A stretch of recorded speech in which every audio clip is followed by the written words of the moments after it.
গোপাল, এই গোপাল, আমার কথা শুনতে পাচ্ছিস?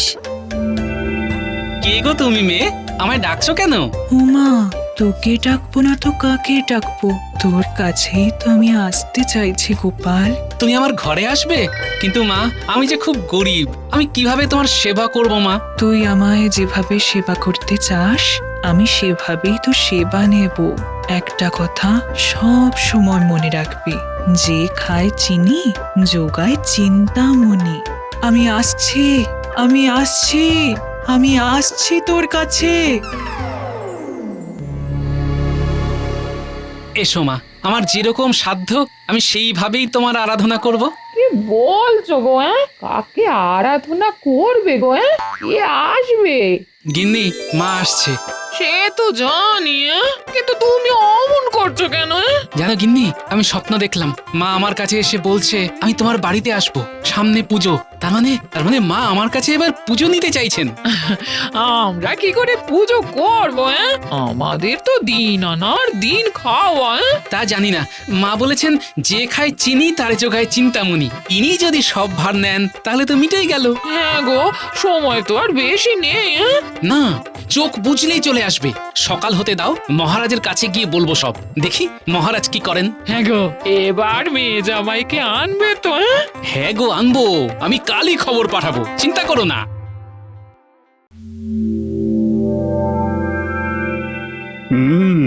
আজ সকালে ঘুম থেকে উঠে মনটা কেমন ফুরফুরে হয়ে গেল। কেন মহারাজ? বলি মন্ত্রী, তোমার চোখে কি নেবা হয়েছে? প্রকৃতির পরিবর্তন তোমার নজরে এলো না? দেখছো না, নীল আকাশ আর সাদা মেঘের ভেলা। হ্যাঁ, তা তো দেখছি। তাতে কি হলো মহারাজ? না মন্ত্রী না, তোমার না কোনো জ্ঞান গম্যই নেই। প্রকৃতির পরিবর্তন, তার মানে মা আসছেন, আর সেটাও তোমার চোখে পড়ছে না। হ্যাঁ মহারাজ, সেটা ঠিক। মহারাজ, আমার মনটাও না আজ খুব ফুরফুরে আছে। বাবা বাবা বা, তোমার মনে ফুরফুরে? বাহ বাহ বাহ, খুব ভালো খুব ভালো। মহারাজ, ভোর রাতে স্বপ্ন দেখে না ঘুম ভেঙে গেল। কি স্বপ্ন গোপাল? স্বপ্ন দেখলাম মা আসছেন, ত্রিনয়নী, সে কি দৃষ্টি, করুণা যেন ঝরে পড়ছে। আমাকে আমাকে বললেন, গোপাল আমি তোমার কাছে আসছি, তোমার ঘরে। তাই নাকি? মার জায়গা পেলেন না, তোমাকে স্বপ্নে দেখা দিলেন? বাবা! হে হে, মহারাজ মাথার উপরে আছে, তারপরে আমি আছি, সেনাপতি আছে, এত সব লোককে ছেড়ে মা তোমার কাছে এলো? কি করব মন্ত্রী মশাই, যদি মা তার সন্তানের ঘরে আসতে চেয়ে আগাম স্বপ্নে জানিয়ে দেন, তবে আমি কি করব? বইছে বুকে গরম রক্ত, গোপাল মায়ের চরম ভক্ত। তাহলে গোপাল, তোমার ওই ভাঙা বাড়িতে মা আসছে। ভালো, তুমি চেয়ে নিও। জানো তো, না চাইলে কেউ কিন্তু কিচ্ছু দেয় না। আর এই মায়ের বাহানা করে আমাদের কাছে কিছু চেয়েও না, আগে থেকে বলে দিলাম। আপনাদের কারো কাছে কিচ্ছু চাইবার নেই, শুধু একটা কথাই বলার আছে। মায়ের যে পুজো আসছে, ওই পুজোর দিনে আপনারা সবাই আমার ঘরে মায়ের পুজোয় আসবেন। তোমার সাহস তো কম নয়। তুমি মহারাজের মহাপুজো ছেড়ে আমাদের তোমার পুজোয় যেতে বলছো? মহারাজ, মহারাজ শুনুন, আপনার প্রিয় গোপালের কথা শুনুন। গোপাল আপনার সমকক্ষ হতে চায়। গোপাল, এই ছিল তোমার মনে? তুমি তো নিজেই কপোলতখিন, এর মধ্যে তুমি করবে মহাপুজো? তা কি করে করবে? মহারাজ, আমি একটা কথাই জানি, যে খায় চিনি তারে যোগায় চিন্তামণি। তাহলে ওই চিন্তামণির খোঁজেই যাও। ওই চিন্তামণির খোঁজে আমাকে যেতে হবে না মন্ত্রী মশাই, চিন্তামণিই আমাকে খুঁজে নেবে। বাবা, এত বড় কথা! চিন্তামণি তোমাকে খুঁজে নেবে? তার মানে তুমি আমাদের সকলের চেয়ে বড় ভক্ত, কি তাই তো? মহারাজ, বড় ছোট বলতে পারবো না, শুধু এটুকু বলতে পারি মা আমাকে স্বপ্নে দেখা দিয়ে বলেছেন তোমার কোনো চিন্তা নেই।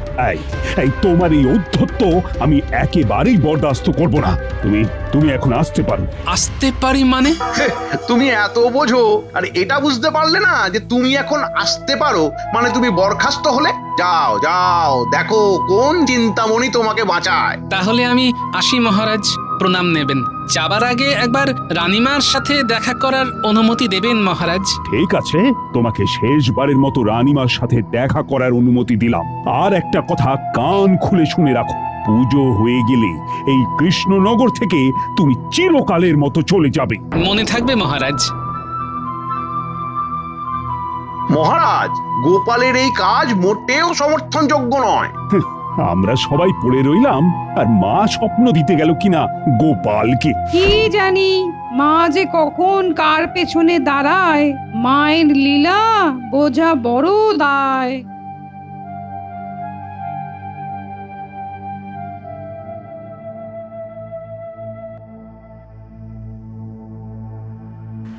রানীমা, ভেতরে আসতে পারি? কে?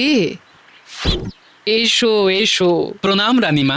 বলো গোপাল, কি খবর? এখন তো তোমার রাজপ্রাসাদে থাকার কথা, তুমি এখন আমার কাছে কেন? আমি আজ থেকে কর্মচ্যুত রানীমা। মহারাজ আমাকে বরখাস্ত করেছেন। সে কি, কেন? আমিও ঠিক বুঝতে পারলাম না রানীমা, শুধু একটা সত্যি কথা বললাম, সেই সত্যি কথাটা কেউ মেনে নিতে পারলো না রানীমা। সত্যি কথা? কি সত্যি কথা গোপাল? রানীমা, কি বলবো, আজ ভোর রাতে না মা আমার স্বপ্নে এলো। স্বপ্নে মা? হ্যাঁ রানীমা, আজ ভোর রাতে আমি স্বপ্ন দেখলাম মা আসছেন আমার বাড়ি, আমার কাছে পুজো নিতে।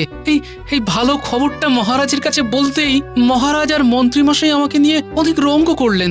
তারপর মহারাজ বললেন যে আজকে এই মুহূর্ত থেকে আমি যেন আর তোমার মুখ না দেখি। মহারাজ এ কথা বললেন? আমায় শুধু পুজোর কটা দিন এখানে থাকতে দিয়েছেন রানীমা। আমি আপনার কাছে একটা আর্জি নিয়ে এসেছি। কিসের আর্জি? তোমার সব আর্জি আমি অনুমোদন করব, বলো। আমাকে তো মহারাজ ত্যায্য করলেন রানীমা, আমার বাড়ির পুজোয় আপনি আসবেন, কিন্তু আমি আর কাউকে চিনি না, আমি আপনাকে চিনি রানীমা। তোমার কোনো চিন্তা নেই গোপাল, আমি তোমার বাড়ির পুজোয় আসবো, তুমি কোনো চিন্তা করো না। আমি ধন্য রানীমা।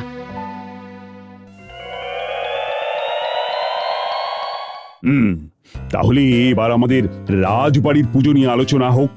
মানে পুজো তো এসে গেল, অমন্ত্রী পুজো নিয়ে কিছু ভাবলে? ভাবার আর কিছুই অবশিষ্ট নেই, সব কাজ তো প্রায় শেষ। কাজ তো শুরুই হলো না, এর মধ্যে শেষ হয়ে গেল। কিছু কিছু কাজ শুরু হওয়ার সাথে সাথেই শেষ হয়ে যায়। এই যে মন্ত্রী, তোমার ভুলভাল কথা থামাও তো। যেটা বললাম সেটা শুধু মাথায় রাখো। এবারে কিন্তু গোপাল নেই, আর গোপাল নেই যখন তোমাকে অনেক দায়িত্ব নিতে হবে। ঠিক আছে মহারাজ, আমি সব কাজ একা হাতে সামলে নেব। আপনি দেখবেন এবারের পুজো সবচেয়ে ভালোভাবে হবে।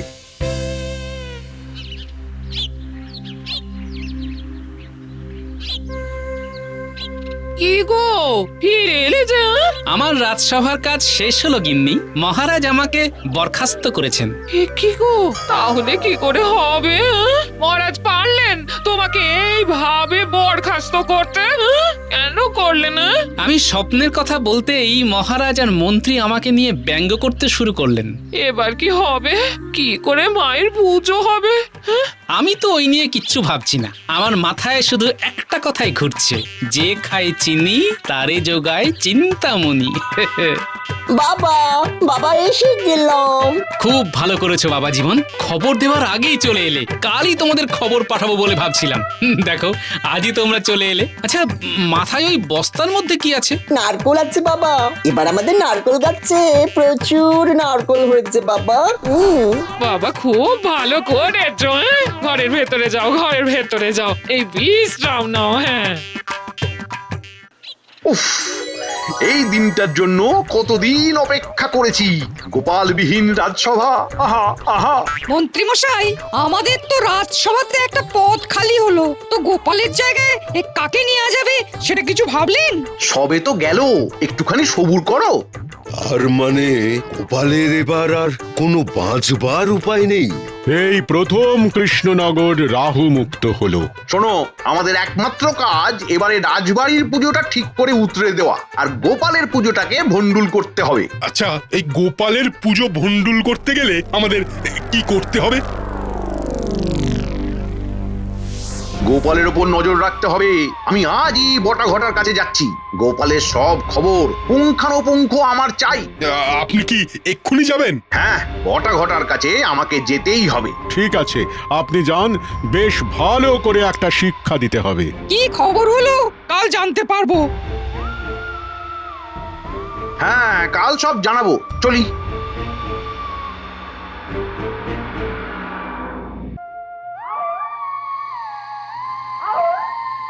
বলুন মন্ত্রী মশাই, এত রাতে কি ব্যাপার? তোদের এবার বিশেষ কিছু করতে হবে না, শুধু শুধু নজর রাখতে হবে কার উপর নজর রাখতে হবে? গোপালের ওপর। গোপাল কি করে, কোথায় যায়, কার সাথে কথা বলে, এই সব খবর আমার চাই। আমরা কি গোপালের পেছন পেছন ঘুরবো? অনেকটা তাই। তোদের সারাদিন গোপালের ওপর নজর রাখতে হবে। গোপালকে নাকি মা স্বপ্ন দিয়েছে। গর্ভধারিণী মা? না না, মা দুর্গা ভোর রাতে স্বপ্ন দিয়ে বলেছেন উনি নাকি এবার গোপালের বাড়িতে আসছেন। এটা তো খুব হাসির কথা। মন্ত্রী মশাই, আমার তো হাসতে হাসতে পেট ফেটে গেল। মা তো লোক পেলেন না, শেষকালে গোপাল ভাঁড়ের বাড়িতে আসবেন। তাই না তাই? তাহলে এই নজর রাখার জন্য আমাদের কত করে সাম্মানিক দেবেন মন্ত্রী মশাই? দুটো করে মোহর প্রতিদিন। মোটে দুটো করে? ওটা 4 করুন, তাহলেই ভালো লাগবে। কি বলিস ঘটা? হ্যাঁ, এটা ঠিক বলেছিস। রাজকার্য বলে কথা। ঠিক আছে ঠিক আছে, তাই হবে। তাহলে কাল থেকে শুরু করে দে। তাহলে এখন দুটো করে মোহর অগ্রিম দিন। উফ, ও ঠিক আছে, এই নে, এই শেষ। আর তোদের সাথে কাজ করব না।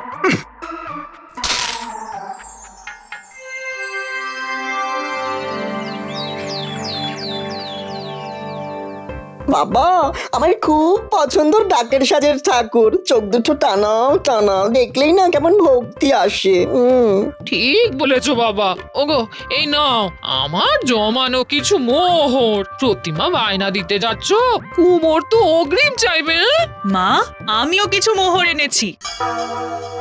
শোন মা, ওগুলো পুজোর জন্য রাখ। যদি প্রতিমার দাম বেশি হয় তাহলে ঘট পুজো করে মাতৃ আরাধনা করব। চলো বাবা জীবন, আমরা মায়ের নাম করে বেরিয়ে পড়ি। ওরে পুঁটি, ন্যাপলা, গুলটে, তোরা ঘরে থাক, ঘরে অনেক কাজ আছে।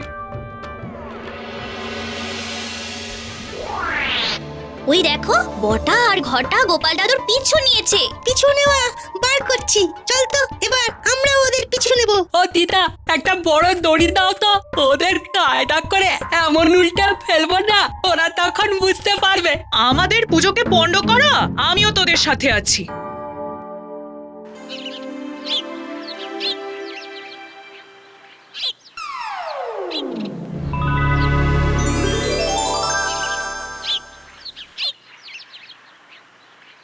হ্যাঁ গো, ভালো মানুষের ছেলে, তোমরা আমায় একটা ঠিকানা বলে দেবে? উফ, আমরা এখন খুব ব্যস্ত, কাজে আছি, এক মুহূর্ত চোখ সরানোর উপায় নেই। তবু বললো, গোপাল ভাঁড়ের বাড়িটা কোথায় একটু বলতে পারবে? গোপালের বাড়ি যাবে কেন? আমার খুব দরকার। ভুল রাস্তা দেখিয়ে দে। ঠিক বলেছিস, গোপালের বাড়ি যাবে।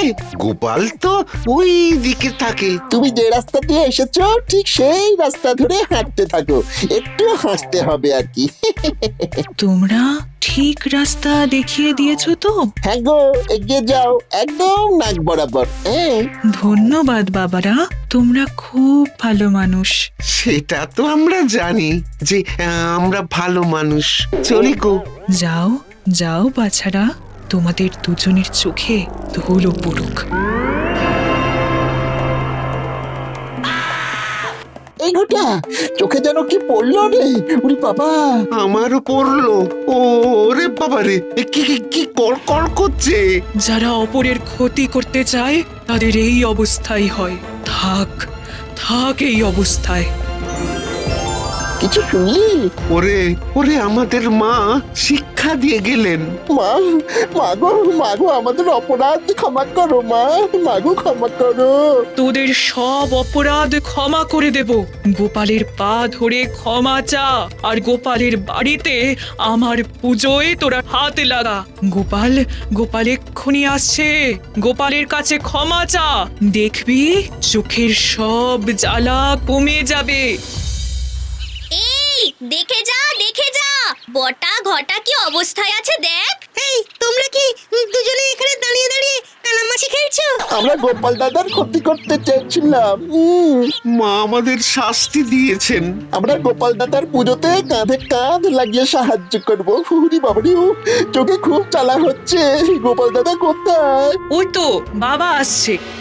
কিরে, এখানে সবাই দাঁড়িয়ে কি করছিস? আরে গুলটে, তোর হাতে দড়ি কেন? গোপাল দাদু, তুমি আর দাদা বাবু দুজন মিলে যখন কুমোরের কাছে ঠাকুর বায়না দিতে যাচ্ছিলে তখন এরা লুকিয়ে তোমাদের পিছু নিচ্ছিল। তখন গুলটে বলল একটা দড়ি দিয়ে বাঁধবো, তাই হাতে দড়ি। গোপাল দাদা তুমি আমাদের ক্ষমা করো, মা আমাদের খুব শিক্ষা দিয়েছেন। হ্যাঁ আমাদের চৈতন্য হয়েছে, আমরা আর কারো ক্ষতি করব না। মন্ত্রীমশাই আমাদের দিয়ে খারাপ কাজ করাতে যাচ্ছিল, মা যার কাছে বাঁধা পড়েছে তার ক্ষতি করে এমন সাধ্য কার আছে?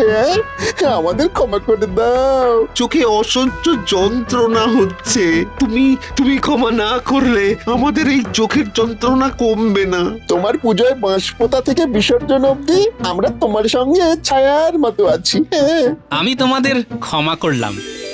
এই ঘরটা এই দেখতে পাচ্ছি রে। আমিও।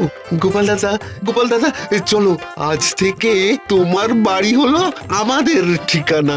দাঁড়া, তার আগে একটা কাজ আছে।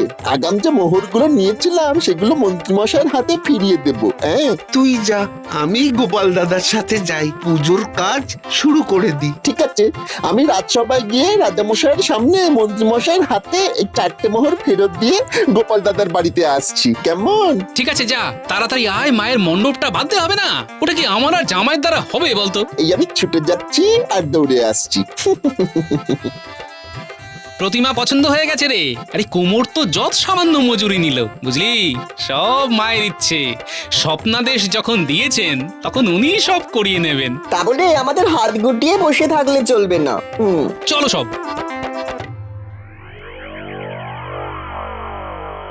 মহারাজ, এবারে পুজোয় এখানে থাকা হবে না মহারাজ। আমিও মহারাজ পুজোয় থাকবো না, আমি একটু নির্জনে নিরালায় বসে কাব্য চর্চা করব। সে কি, তো তোমরা না থাকলে আমার পুজোটা যে মলিন হয়ে যাবে। যেহেতু গোপাল নেই সেহেতু তোমাদেরও থাকতে সমস্যা হচ্ছে, তাই না বিজ্ঞানী?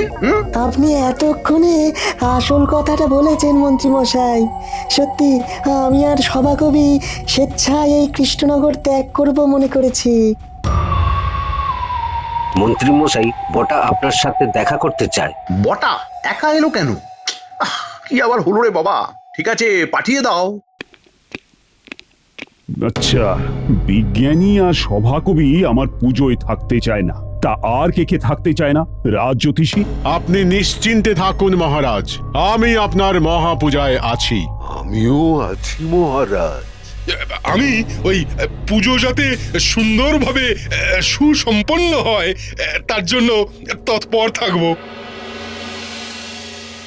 বল, কি প্রয়োজন বল। আপনি গোপালের উপর নজরদারি করার জন্য আমাদের দুজনকে যে আগাম মোহর দিয়েছিলেন না, সেটা ফেরত দিতে এসেছি।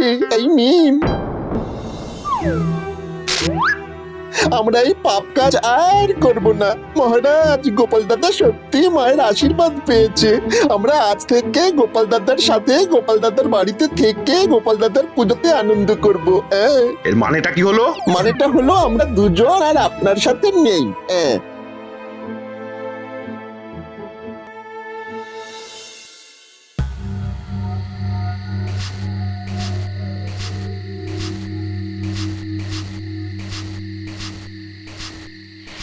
মহারাজ, আপনি কি করছেন সেটা বুঝতে পারছেন? না না না, আমি বুঝতেও চাই না। তার মানে আপনি আপনার ভুল স্বীকার করবেন না? কিসের ভুল? মহারাজ কৃষ্ণচন্দ্র কোনো ভুল করে না। এটা আপনার অহংকার। আমি রাজা, আর রাজার অহংকার থাকবে, এটাই তো স্বাভাবিক। অহংকার পতনের মূল, এটাও জানবেন মহারাজ। মানে একটা ভাঁড়ের কাছে আমি হেরে যাব? আপনি এটাকে যুদ্ধ হিসেবে নিচ্ছেন। আদৌ এটা যুদ্ধ নয় মহারাজ। রানী, এই বিষয়ে আর কোনো কথা এই মুহূর্তে আমার আর ভালো লাগছে না। ঠিক আছে, আমি চুপ করলাম আজকের মতো। কাল থেকে আবার আপনাকে অনুরোধ করব, আপনার এই মিথ্যে অহংকার ত্যাগ করুন মহারাজ।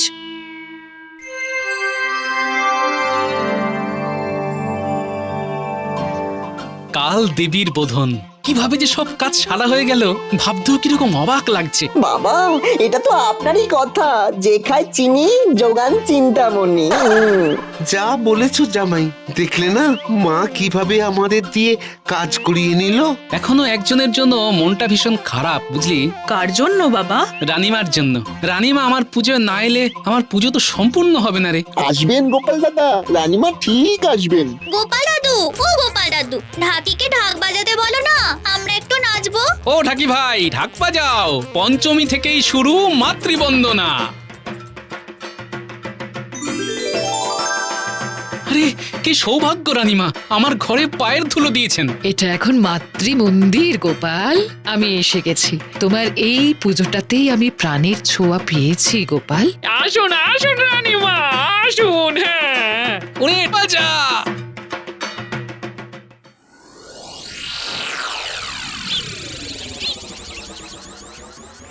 না না না, এইরকম প্রাণহীন পুজো কখনো হয়নি, কখনো না। তোমার এত অহংকার কৃষ্ণচন্দ্র। কে? আমি, ভালো করে চেয়ে দেখো। আমি তোমার এখানে শুধু মাটির মূর্তি, যাতে প্রাণ নেই। তুমি কিছু স্তাবক নিয়ে বসে আছো, যারা তোমার সুখের বন্ধু। তোমার দুঃখে তারা তোমার কাছে থাকবে না। ভাবো ভাবো কৃষ্ণচন্দ্র, ভাবো। আমি বুঝেছি মা। মন্ত্রী, সেনাপতি, সবাই চলো চলো। কোথায় যাবেন মহারাজ? গোপালের বাড়ি। কিন্তু মহারাজ, এখানে তো মা এখানে নেই, মা আছেন গোপালের বাড়ি। মা মা আমার কাছে এসেছিলেন। মা, মা গো, আমায় তুমি ক্ষমা করো। আমি বুঝতে পারিনি, অহংকারেতে মত্ত ছিলাম। রানী, রানী তুমি ঠিক, আমি ভুল। গোপাল, ও গোপাল, তুমি আমার কাছে এসো। তুমি তুমি আমায় ক্ষমা করো।